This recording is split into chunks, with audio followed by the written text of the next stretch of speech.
É uma história triste, agora o Brasil, porque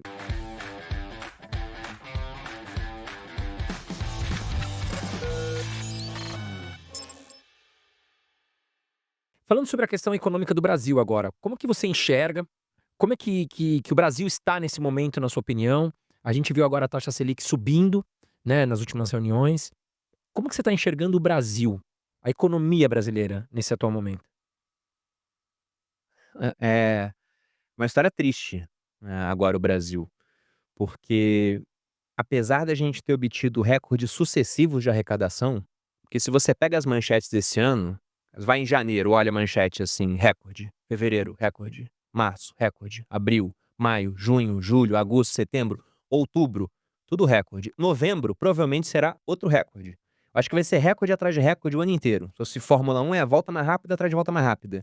E mesmo assim, mesmo arrecadando muito mais do que anos anteriores, o Brasil ainda consegue gastar mais do que arrecada. E não A gente fecha a conseguiu conta de jeito nenhum, né. e aí Você quando não o que consegue fechar. acontece quando não fecha a conta? Você tem déficit primário, ou seja, a diferença entre arrecadação e gasto. Só que depois ainda vem a parte dos juros da dívida. E aí o resultado é um déficit nominal, quando você soma esses juros, que passa de 1 trilhão. E por que que isso é muito ruim? No Brasil, o Ivan Lessa, um jornalista, dizia que a cada 5 anos a gente esquece o que aconteceu nos 5 anos anteriores, né. Então o pessoal já esqueceu, porque foi em 2019, mas a gente teve a reforma da Previdência. Vocês lembram qual era a expectativa otimista da reforma em termos de economia? Não me recordo. Era 1 trilhão nos próximos 10 anos. Só que veio a pandemia e a gente gastou 1 trilhão. É, exatamente, foi E pra baixo. agora a gente gastou 1 trilhão de novo. Saiu até esses dias, né. E o déficit da previdência tá aumentando. Então, a gente começa a ficar numa situação difícil, Sim. porque cortar gasto é complicado, depois que você coloca os aumentos, né, o orçamento vai ficando engessado. Aumentar a arrecadação ainda mais é complicado, Aí o porque pessoal o imposto de multinacional também já vai começar a ir embora, né, porque as empresas Não, e aí muita você empresa começa a afastar investidor estrangeiro também, porque como é que o governo ele basicamente se financia? Ele pode ter dividendos de empresa estatal, etcétera, mas são 3 formas básicas, né. Você consegue aumentar impostos, se você quer mais financiamento, você vai lá e aumenta o nível de imposto, só que tem um limite para isso, porque é uma política que ela não agrada a sociedade, sobretudo quando o imposto é sobre muita gente. Por isso que várias vezes o governo, quando tenta aumentar imposto, ele tenta aumentar sobre os ricos, porque é minoria, então ele não perde muito voto com isso. Mas mesmo assim, é mais interessante aumentar imposto no começo do governo do que no final, porque fica muito fácil bater no governo que aumentou o imposto. Então já aumentou a arrecadação, já tem um nível muito alto, é difícil continuar aumentando. Tem aquela famosa curva teórica de Laffer, que sim. diz o seguinte, né, é uma curva onde você vai subindo a arrecadação, o nível de alíquota, e você sobe a arrecadação. Então você tinha 0 imposto, subiu para 10, você arrecada mais. Tinha 10 de imposto, subiu para 20, arrecada mais. Só que depois de um certo nível, e não se sabe que nível é esse, não adianta pensar, é 50, depende da sociedade, porque tem sociedades onde a pessoa acredita mais no governo e outras que não.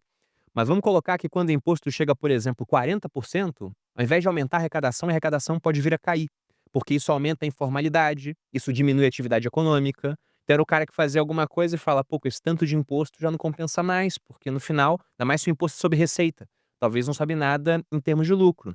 Então aumentar imposto está deixando de ser uma opção. A outra opção que o governo tem é emitir dívida. Só que, por conta do descontrole fiscal, o que aconteceu com os juros dos títulos públicos? Estão nas alturas, pô. A gente viu outro dia o IPCA mais 2029 batendo IPCA mais 7. Sim. Absurdo, tá Isso não altíssimo. acontecia desde a época do governo Dilma. Lá chegou a IPCA mais 7,8 se a gente olha o 2035. Então você começa a ter um custo muito alto para emitir dívida. E no Brasil também a gente tem um perfil de dívida muito ruim, porque nos Estados Unidos eles emitem muita dívida pré-fixada.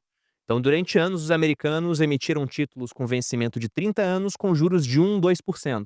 Veio uma inflação de 10% pós-pandemia, basicamente, pagou anos de dívida. Sim. Aqui no Brasil, não. O investidor ele não compra muito pré-fixado, porque aquele que estuda, ele vê que a nossa história ela é altamente inflacionária. Se o pessoal que está em casa quiser fazer uma pesquisa simples, vai lá no site do IBGE e olha a inflação acumulada dos anos 80 até 94. Chutem quanto que foi. Nossa. Acumulada? Dos anos 80 até 94, 14 anos. 14 anos?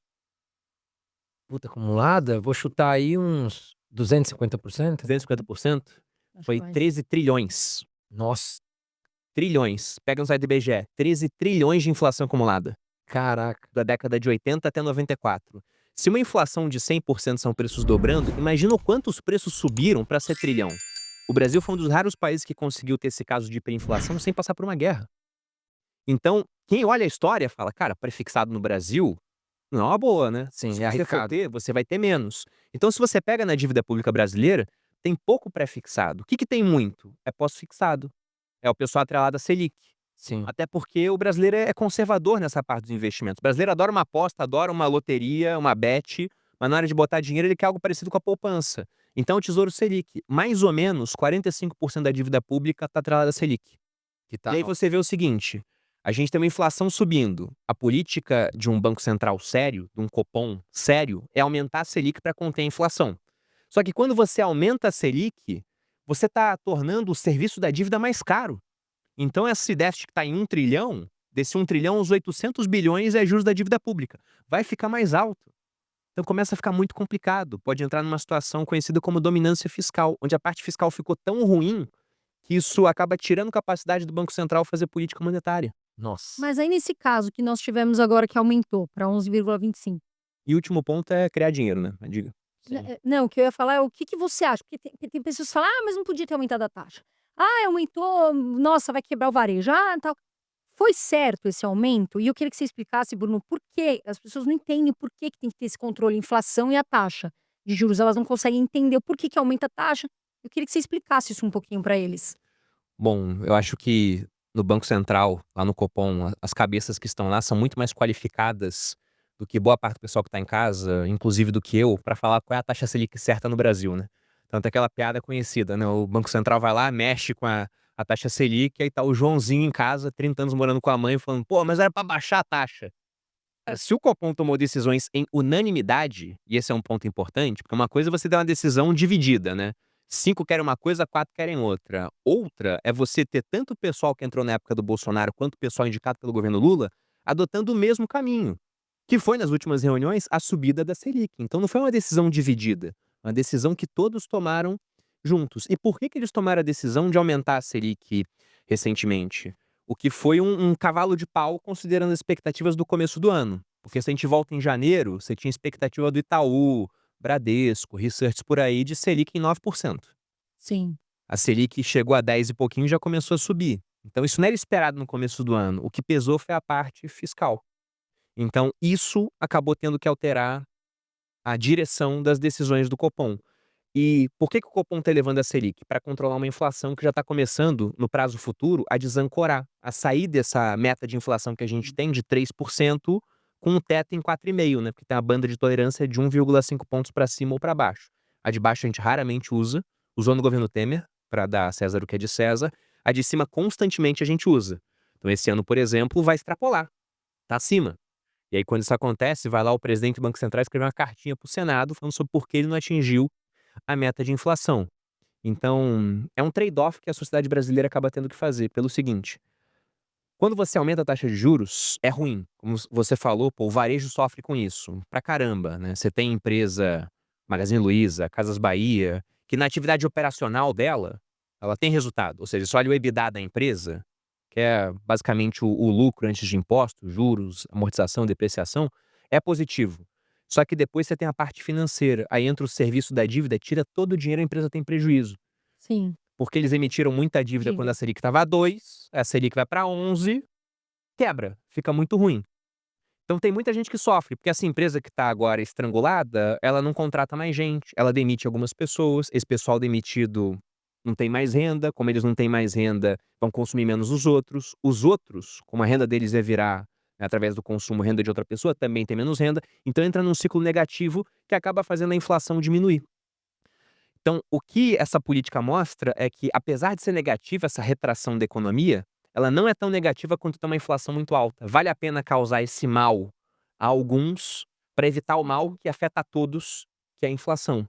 E que, inclusive, costuma afetar mais quem menos entende o fenômeno, que é o pobre. Isso, exato. Porque quando a inflação sobe, digamos que a gente esteja falando de preços 10% mais altos no mercado. 10% mais alto no mercado não muda nada na vida do André, não muda nada na vida da Carol, não muda nada na minha vida. Porque o que a gente consome perto do que a gente ganha é pouco. Além disso, a gente investe no exterior, que está subindo 50% esse ano em reais. A gente investe no Bitcoin, que dobrou de preço. A gente investe em fundo imobiliário, que o IFIX está caindo, mas está pagando um dividendo muito bom. Tem posição em ações, que podem estar caindo algumas, mas no longo prazo elas têm uma certa proteção pela inflação, porque são empresas que reajustam preço. E pagam Então, dividendos. exato, a gente tem uma proteção. A classe média já é mais afetada do que a gente, porque consome mais do que ganha, só que também tem uma proteção. O cara tem a sua casa própria, o cara tem algum tipo de aplicação, ele comprou um pouquinho de Bitcoin, ele tem título público. Agora, quem não tem nenhum tipo de proteção é o pobre, porque tudo que ele ganha ele consome. E agora o que ele vai consumir tá 10% Dobra. mais caro. Ou muito mais, né? 10% é até conservador, porque com uma inflação de 5, tem item que tá subindo 20, pô. O feijão subindo 18, a carne subindo 30, O azeite. só que no IPCA fica 5 porque, cara, passagem aérea tá caindo. Que o pobre não tá usando passagem aérea, né? Mas tá Sim. caindo. E aí aquilo traz o IPCA pra baixo, que o IPCA é uma média. Não tem como ela ser mais alta do que os itens da média. É como se a gente fosse fazer aqui do pessoal que tá assistindo, uma média da altura de quem tá assistindo essa transmissão. Aí tem um cara de 1,80, tem a mulher de 1,60, tem outro de 1,70. A gente fala, a média deu 2 metros. Não, a média fica entre os integrantes da média. Então o IPCA é igual. Se o governo fraudar o IPCA, ele já vai ser trazido pra baixo por conta de, sei lá, carne de carneiro que é 40%. É assim Sim. que funciona. E falando sobre Bitcoin, Bruno, nós estamos na casa dos $100, podemos falar assim. Você acha que nós estamos no momento de comprar, de vender? Porque a gente recebe essa pergunta direto. Muitas pessoas que não compraram, viram a disparada do Bitcoin, sair de 45 mil rapidamente após alguns meses, para quase $100 mil, e as pessoas falam, pô, não comprei. E agora? É o momento de comprar? Você acha que ainda dá tempo? Ou para quem surfou toda essa onda, é momento de vender e embolsar o lucro? Eu lembro até que você teve aqui há alguns meses atrás e disse que tanto que valorizou o Bitcoin na sua carteira que chegou a formar cerca de 80% Sim. dos seus investimentos, né? Você chegou a vender algum Bitcoin, não? Não vende Bitcoin ainda. E aí fica A fácil Malu ver fica que... brava, não? A Malu, ela entende meu Eu racionamento. vejo alguns estresseiros que a Malu fica apreensiva, né? Não, na verdade, ela brinca um pouco com isso, né? Que é meio que o papel dela. Sim. Tentar colocar um pouco mais de prudência, mas ela sabe quando que eu pretendo vender, ela entende os motivos por trás disso. E, na minha opinião, não chegou na hora de vender ainda se você pensa em longo prazo. Agora, é natural, na minha opinião, que depois de uma subida forte como a gente teve desde a eleição do Trump, porque basicamente o Bitcoin ele se comportou da seguinte forma nesse ano. Subiu muito no começo do ano, aí chegou no halving em 69 mil, aí ficou parado até a eleição e depois da eleição subiu o restante. Sim. Então ele praticamente ficou de lado o ano inteiro, tendo poucos períodos de subida muito fortes. O que mostra, inclusive, a necessidade de ficar comprado, né? Que é difícil você adivinhar quando esse movimento Sim. vai acontecer. Só que esse patamar de $100 mil, e esse já é um recado para quem tá em casa, sempre pense no preço do Bitcoin em dólar. Porque o mundo não tá nem aí pra real. Então, tá batendo 500 mil reais, não interessa isso. É uma commodity, basicamente, é negociado no mercado global, então tem que pensar no preço em dólar. E se você pega qualquer ativo, ele sempre vai ter mais ordens de compra e venda em números redondos. Você pega uma ação lá, Itaúsa, que fica sempre girando em torno de uns R$ 10. Pô, em R$ 10, em R$ 9, em R$ 8, tem mais ordem do que a 8,7. Do que a 8,72. Sempre tem mais. E $100 mil é um patamar muito representativo, é um número muito significativo, ele é bonito, ele é redondo. As pessoas têm meta de 1 milhão e não meta de 1.237.000 porque é um número redondo. Sim. Sim. Então o que acontece é que tem muita gente querendo vender nesse preço. Então a gente tem que dissociar aqui o que é curto prazo do que é longo prazo. Na minha opinião, pensando no longo prazo, é para estar comprado. Agora, é natural que a gente tenha algum tipo de realização e tem muita ordem de venda próxima dos $100 mil. Um Sim. pouquinho abaixo, um pouquinho acima.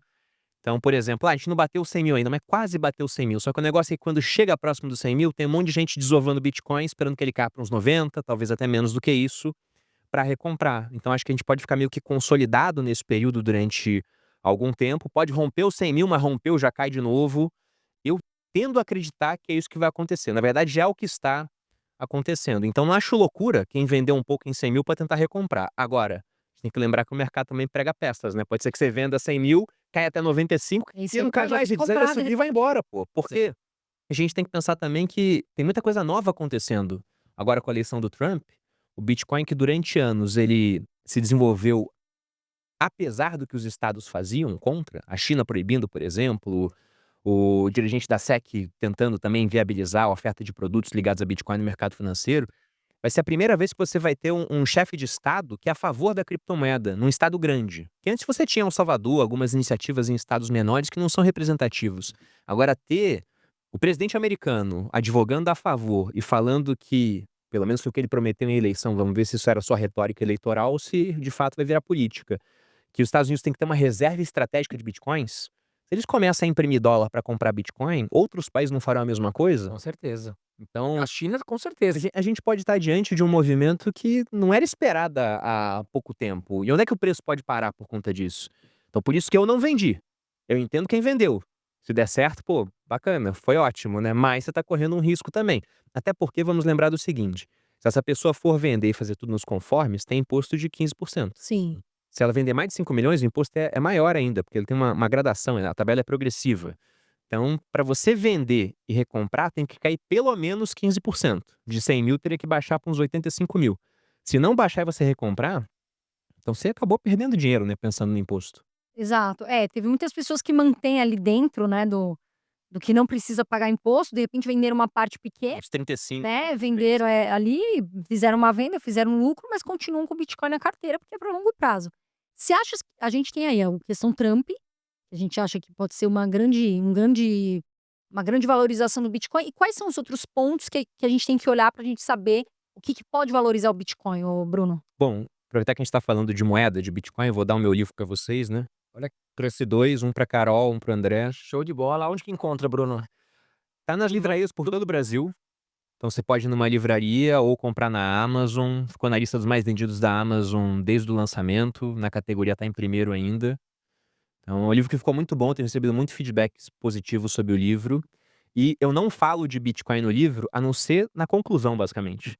Mas fica muito claro para quem entende o Bitcoin a importância desse ativo quando você começa a entender o surgimento do dinheiro, como a história do dinheiro é uma história da destruição monetária e como essa dinâmica não vai mudar. Não interessa quem está no poder aqui no Brasil, porque não é alguma coisa de governo, é a política de Estado. Pode entrar Lula, vem Bolsonaro, vem Pablo Marçal, não interessa. O Banco Central tem a meta dele, inflação de 3%, centro da meta, o topo em 4,5%. Só que isso é se tudo der certo no Brasil, e raramente tudo dá certo. Esse ano, por exemplo, a gente está extrapolando a meta de inflação. Então é muito importante ter alguma coisa que não pode ser controlada pelo Estado. E basicamente no livro isso vai ficar muito claro. Agora, pensando nisso que você perguntou, Carol, de gatilhos, eu acredito que a eleição do Trump é um gatilho importante, porque é uma sinalização muito forte. Prova disso é a multiplicação de preço que a gente teve desde a eleição. Saiu daquele patamar onde estava estacionado entre 60 e 70 para parar quase em 100 mil. A gente também não pode esquecer da queda dos juros americanos. Se a gente volta para o começo do ano, havia previsão de vários cortes de juros, acabou que só começou no final do ano, mas começou. Já Sim. tivemos, se eu não me engano, 2, teremos mais daqui para frente. E quando você tem esse movimento de queda de juros, você acaba liberando liquidez para o restante do mundo. O único ponto é que é o juro de curto prazo que está caindo, o longo não está caindo tanto, porque o pessoal ainda compra a narrativa, a gente vai ver se é verdadeiro ou não, de que com o Trump a inflação americana vai ser mais alta por mais tempo, porque ele tem políticas protecionistas. E acho que um outro ponto muito interessante quando a gente fala de Bitcoin é que a gente tem um movimento muito mais forte agora dos institucionais, né? Sim. Por exemplo, o Liz Stolberg comprou Bitcoin pro Fundo da Verde. Ele não era um crítico de Bitcoin? Até onde eu... Mas ele é um cara inteligente, né? Ah, sim. Então ele viu Mudou que de ele estava errado, o mudou Trump- de ideia. Trump era crítico também, né? Trump era. Mudou de opinião. Mas eu acredito que por motivos diferentes, né? O Trump ele mudou por motivos políticos, o Stolberg mudou por motivos financeiros. E viu Ele viu que potencial. dá mais retorno pro portfólio. Mas a mudança do Trump, eu acho que é uma outra coisa que a gente pode acabar vendo em corridas eleitorais por diversos países. Porque o Trump ele não se converteu porque ele viu a luz. Falou, meu Deus, né? Recebeu a mensagem satoshi Nakamoto e viu que aquela era a verdade. Não foi isso que aconteceu. Ele simplesmente fez uma conta. Ele pegou lá dados da Coinbase e viu que nos Estados Unidos havia algo como 50 milhões de investidores em cripto. Em um país com 330 milhões de pessoas, onde o voto não é obrigatório, Um sexto da... onde o voto é dividido também nos colégios eleitorais, então poucos votos em uns estados-chaves fazem muita diferença, e essa é uma pauta que para algumas pessoas ela é muito significativa. É que nem você falar, por exemplo, sobre casamento gay. Para o pessoal LGBT, QI, não sei, toda a sigla lá, é uma pauta muito significativa. Então o cara pode alterar voto por conta disso. A mesma coisa acontece com Bitcoin para aquele cara que é maximalista, por exemplo, Sim. ou que tem uma reserva maior em Bitcoin, Ou até que ele não tá acostumado a votar, porque lá não é obrigatório, mas ele fala: "Pô, eu já tinha uma certa simpatia por esse cara, agora ele é pró-cripto, agora eu vou votar". Então eu não vi nenhum estudo falando o quanto isso ajudou na eleição do Trump, mas eu acho que não foi inócuo, acho que teve algum peso. Então pode ser que a gente comece a ver diferentes corridas eleitorais, onde você tem uma pergunta no debate falando sobre Bitcoin, ou o candidato falando sobre Bitcoin. Será que no Brasil em 2026 isso vai acontecer? Eu não sei, tá? Depende de quem vai concorrer. Mas eu acho que a gente começa a ter chance de que isso possa trazer ou tirar votos de candidatos.